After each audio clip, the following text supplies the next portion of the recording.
Hello everyone, আমি ঋষি আর welcome to mathematics Bengali. আজকে আমরা ক্লাস 6 এর কোষে দেখি 9 এর পার্ট 3 সলভ করব, যেখানে আমরা 8 এর দাগ থেকে শুরু করে 14 দাগ পর্যন্ত প্রত্যেকটা অঙ্ক ডিটেইলে স্টেপ বাই স্টেপ সলভ করব। তো চলো ভিডিওটা শুরু করা যাক। কোষে দেখি 9 এর 8 দাগের অঙ্কটা কি বলছে দেখো। আমাদের চ্যাটার্জি পাড়া লাইব্রেরিতে 2100টি গল্পের বই আছে। যত গল্পের বই আছে তার 30% গল্পের বই আরও কেনা হলো। তাহলে হিসেব করে দেখি এখন আরও কতগুলি বই কেনা হলো এবং এখন লাইব্রেরিতে মোট গল্পের বই কতগুলি হলো। ঠিক আছে, তাহলে আমরা এখানে প্রথমে লিখে নিই যে বই আছে কতগুলো। যে এখানে লিখবো আমরা লাইব্রেরিতে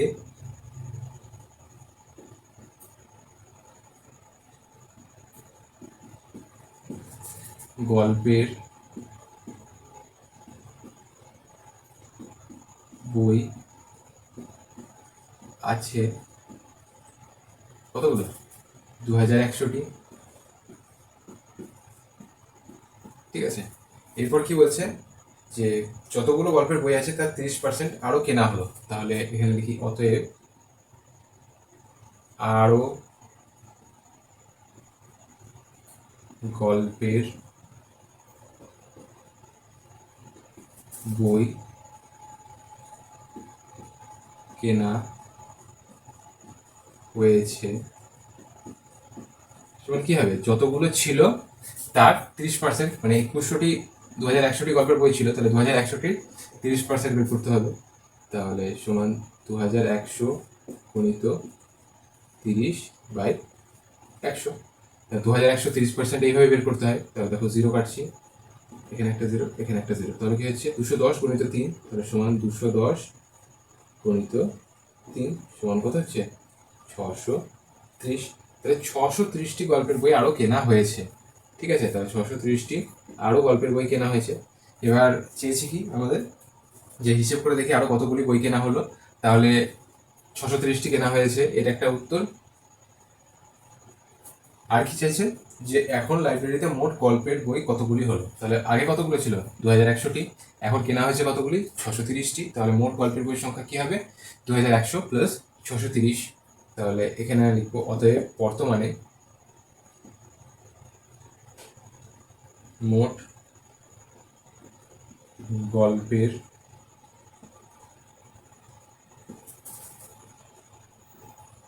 বইয়ের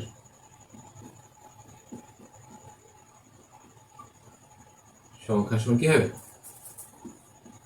2100 প্লাস 630টি, যোগ করলে কি হবে 0 3 7 2 2730টি। তাহলে বর্তমানে গল্পের বই সংখ্যা মোট 2730টি। এটাই আমাদের উত্তর। ঠিক আছে, 9 দাগের অঙ্কটা কি বলছে দেখো। আজ সকাল থেকে খুব বৃষ্টি হচ্ছে, তাই আমাদের স্কুলে মোট ছাত্রছাত্রী মাত্র 20% ছাত্রছাত্রী উপস্থিত হয়েছে। আমাদের স্কুলে মোট ছাত্রছাত্রী 1230 জন হলে আজ কতজন উপস্থিত হয়েছে হিসেব করে দেখি। তো এটা খুব সহজ অঙ্ক, শুধু কি করতে হবে মোট ছাত্রছাত্রীর 20% কতজন সেটা বের করলে আমাদের উত্তর চলে আসবে। তাহলে প্রথমে আমরা লিখে নিই যে আমাদের স্কুলে মোট ছাত্রছাত্রীর সংখ্যা কত সেটা লিখে নিই। এখানে লিখবো আমরা যে আমাদের স্কুলে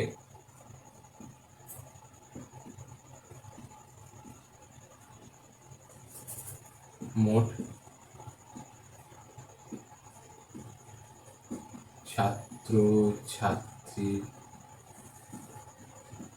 সংখ্যা কতজন 1230 জন। ঠিক আছে, তাহলে আমাদের স্কুলে মোট ছাত্রছাত্রীর সংখ্যা 1230 জন, আর বৃষ্টির জন্য শুধুমাত্র 1230 জনের 20% ছাত্রছাত্রী উপস্থিত হয়েছে। তাহলে এখানে লিখবো যে অতএব বৃষ্টির জন্য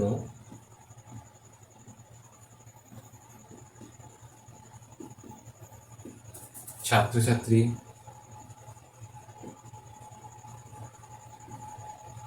উপস্থিত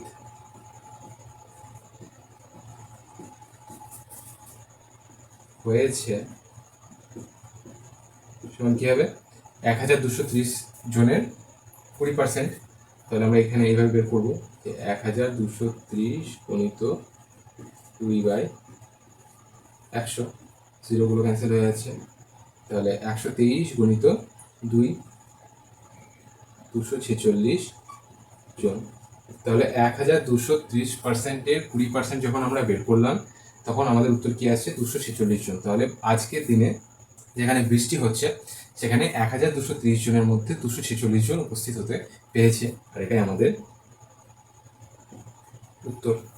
ঠিক আছে, 10 দাগের অঙ্কটা কি বলছে দেখো, আজ আমি নিজে কমলালেবুর শরবত তৈরি করব। 300 মিলিলিটার কমলালেবুর শরবত তৈরি করতে শরবতের 18% কমলালেবুর রস দিতে হলো। তাহলে কত মিলিলিটার কমলালেবুর রস দিলাম হিসেব করি। তাহলে 300 মিলিলিটারের মধ্যে 18% কমলালেবুর রস দিতে হয়েছে। ঠিক আছে, আর বাকিটা কি হবে, বাকিটা জল হবে, কিন্তু জল কতটা লাগবে সেটা আমাদের জেনে দরকার নেই, আমাদের শুধুমাত্র কমলালেবু কতটা রস দিতে হয়েছে সেটা আমাদের বের করতে হবে। তাহলে আমরা এখানে লিখে নিই যে শরবতের পরিমাণ, বা এখানে এইভাবে লিখতে হবে যে কমলালেবুর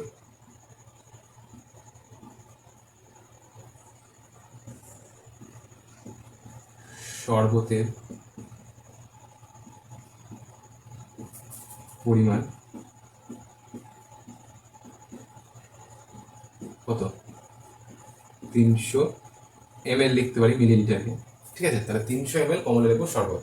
এবার কি বলছে যে কমলালেবুর রস কত দিতে হয়েছে, এই 300 ml এর 18%। তাহলে আমরা এখানে লিখবো অতএব 300 ml বা মিলিলিটার, মিলিলিটারকে আমরা ml লিখছি, ml। ঠিক আছে, তাহলে 300 ml শরবতে কমলালেবুর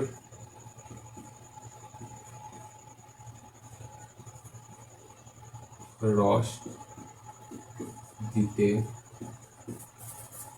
হবে সময় কি হবে, 300 গণিত 18/100 ml। তাহলে দেখো 3 100 300, তাহলে 3 গণিত 18 গুণ করলে কত হয়, 3 18 54 ml। তাহলে 300 মিলিলিটার শরবতে কমলালেবুর রস কত দিতে হবে, 54 ml, যেটা হচ্ছে 300 ml এর 18%, আর এটাই হচ্ছে আমাদের উত্তর। ঠিক আছে, 11 থেকে অঙ্কটা কি বলছে দেখো, শোভন এবছর জমিতে জৈব সার ব্যবহার করায় ধানের ফলন গত বছরের তুলনায় 25% বেড়েছে। গত বছর 12 কুইন্টাল ধান ফললে এবছর কত কুইন্টাল ধান ফলেছে হিসেব করে দেখি। তাহলে আমাদের এখানে যেটা বলে দিচ্ছে সেটা লিখে নিই, যে গত বছর কত কুইন্টাল ধান ফলেছে সেটা লিখে নিই। গত বছর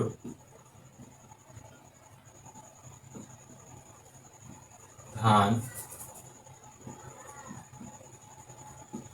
ফলেছিল 12 কুইন্টাল। গত বছর ধান ফলেছিল 12 কুইন্টাল, আর এই বছর কি বলেছে, জৈব সার ব্যবহার করার জন্য যা ফলেছিল বা যত ফলন হয়েছিল তার 25% বৃদ্ধি পেয়েছে। তাহলে এখানে আমরা লিখি অতএব জৈব সার ব্যবহার করায় এবছর ফলন বেড়েছে কত, সেটা কি হবে, সমান 12 কুইন্টাল এর 25%, মানে 25/100, 4 25 100, 4 3 12 সমান 3 কুইন্টাল। ঠিক আছে, তাহলে গত বছর ফলন ছিল 12 কুইন্টাল, এবছর জৈব সার ব্যবহার করার ফলে 12 কুইন্টাল তো হয়েছে, তার উপর আরো 3 কুইন্টাল সার ব্যবহার করার ফলে বৃদ্ধি পেয়েছে। তাহলে এবছর ফলন বেড়েছে 3 কুইন্টাল। এবার আমাদের চেয়েছে কি, যে এবছর কত কুইন্টাল ধান ফলেছে হিসাব করি। তাহলে এবছর কত কুইন্টাল ধান ফলবে, কারণ 12 কুইন্টাল তো আগের বছর ফলেছিল, এবছর ফেলেছে, কিন্তু জৈব সার ব্যবহার করার ফলে এবছর কি আরো 3 কুইন্টাল আরো বৃদ্ধি পেয়েছে। তাহলে 12 কুইন্টাল যুক্ত 3 কুইন্টাল অর্থাৎ 15 কুইন্টাল এই বছর ধান ফলেছে। তাহলে আমরা এখানে লিখবো অতএব এই বছর ধান ফলেছে যেমন কি হবে, 12 + 3 কুইন্টাল সমান 15 কুইন্টাল। এটাই হচ্ছে আমাদের উত্তর। ঠিক আছে, 12 থেকে অঙ্কটা কি বলছে দেখো, রসুলপুর গ্রামের জনসংখ্যা গত বছরের তুলনায় 12% বেড়েছে। আগে ওই গ্রামের জনসংখ্যা 775 জন হলে এখন জনসংখ্যা কত হয়েছে হিসেব করি। ঠিক আছে, তাহলে আগে জনসংখ্যা কত ছিল সেটা লিখে নিই, যে আগে রসুলপুর গ্রামের জনসংখ্যা ছিল 775 জন। ঠিক আছে, আর এই বছর কি বলছে যে গত বছরের তুলনায় 12% বেড়েছে। তাহলে এখানে আমরা লিখতে পারি অতএব জনসংখ্যা বৃদ্ধি পেয়েছে কোথায়? ওই গ্রামে। তাহলে ওই গ্রামে জনসংখ্যা বৃদ্ধি পেয়েছে সমান কি হবে? 775 গণিত কত পার্সেন্ট বলেছে? এটা 12% বেড়েছে। তাহলে 775 গণিত 12/100। ঠিক আছে, তাহলে 775 জনের 12% কত হয় সেটা আমাদেরকে দেখতে হবে। তাহলে 5 দিয়ে কাটি,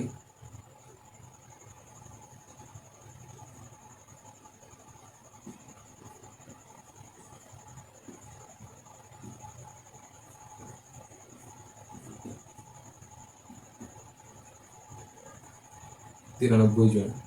তাহলে গত বছর গ্রামে জনসংখ্যা ছিল 775 জন, এবছর জনসংখ্যা বৃদ্ধি পেয়েছে 775 জনের 12%, অর্থাৎ 775 গুণিত 12/100।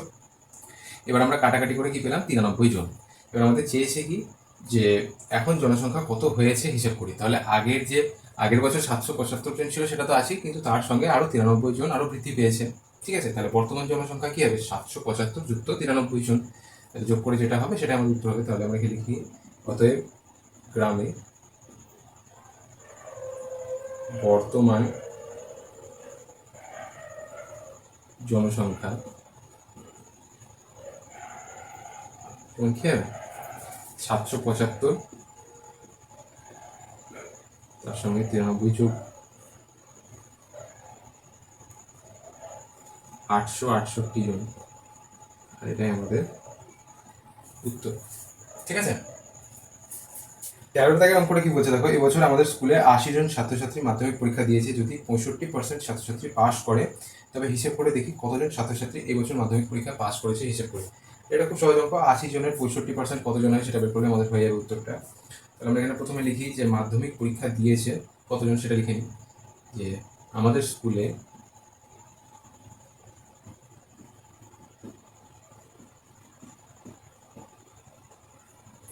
স্কুলে এবছর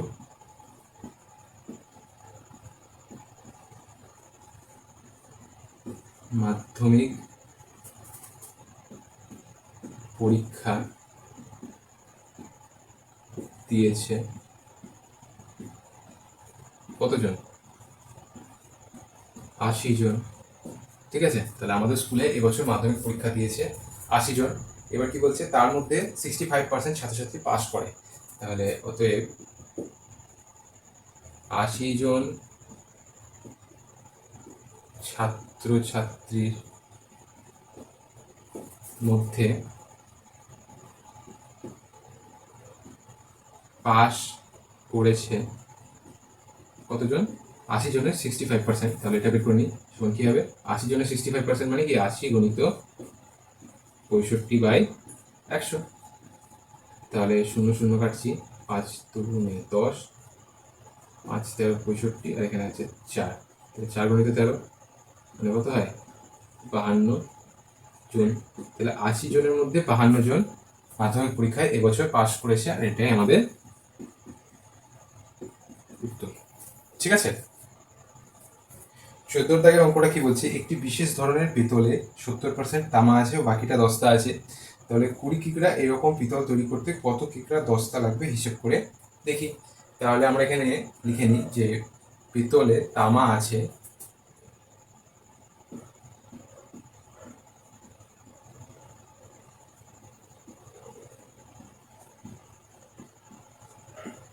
70%। ঠিক আছে, তাহলে কোনো পেতলে যদি 70% তামা থাকে তাহলে দস্তা কতটা থাকবে? বাকিটা দস্তা আছে বলে দিয়েছে। তাহলে 100-র মধ্যে 70 আছে তামা, তাহলে দস্তা কত থাকবে? 100 মাইনাস 70 সমান 30%। তাহলে অতএব পিতলটিতে দস্তা আছে সমান কি হবে? 100 মাইনাস 70 ব্র্যাকেটের বাইরে পার্সেন্ট সমান 30%। তাহলে ওই পেতলেই দশটা আছে 30%। যদি 70% তামা থাকে তাহলে 30% দশটা থাকবে। ঠিক আছে, এতটুকু বোঝা গেছে আই গেস। এরপর কি বলছে দেখো, 20 কিগ্রা এইরকম পিতল তৈরি করতে কত কিগ্রা দশটা লাগবে হিসেব করি। তাহলে 20 কিগ্রার মধ্যে কত কিগ্রা দশটা লাগবে সেটা বের করতে গেলে কি করতে হবে, 20 গুণিত 30/100। তাহলে আমরা এখানে লিখি অতএব 20 কিগ্রা পিতলে দশটা থাকবে সমান কি হবে, 20 গণিত 30/100। তাহলে 20 এর 30% বের করছি আমরা, 20 গণিত 30/100 এইভাবে কিগ্রা। ঠিক আছে, তাহলে দেখো 0 0 কেটে দিচ্ছি, তাহলে 3 গুণিত 2 সমান 6 কিগ্রা। তাহলে এই প্রকার 20 কিগ্রা পেতলে দশটা থাকবে 6 কিগ্রা, আর এটাই হচ্ছে আমাদের উত্তর। ঠিক আছে, ক্লাস 6 এর কোষে দেখি 9 এর পার্ট 3 এখানে শেষ হলো, যেখানে আমরা 8 দাগ থেকে শুরু করে 14 দাগ পর্যন্ত প্রত্যেকটা অঙ্ক ডিটেইলে স্টেপ বাই স্টেপ সলভ করলাম। যদি তোমাদের ভিডিওটা ভালো লেগেছে প্লিজ লাইক করো, নিজের বন্ধুদের সঙ্গে শেয়ার করো, আর মোস্ট ইম্পর্টেন্ট সাবস্ক্রাইব করো। Thank you.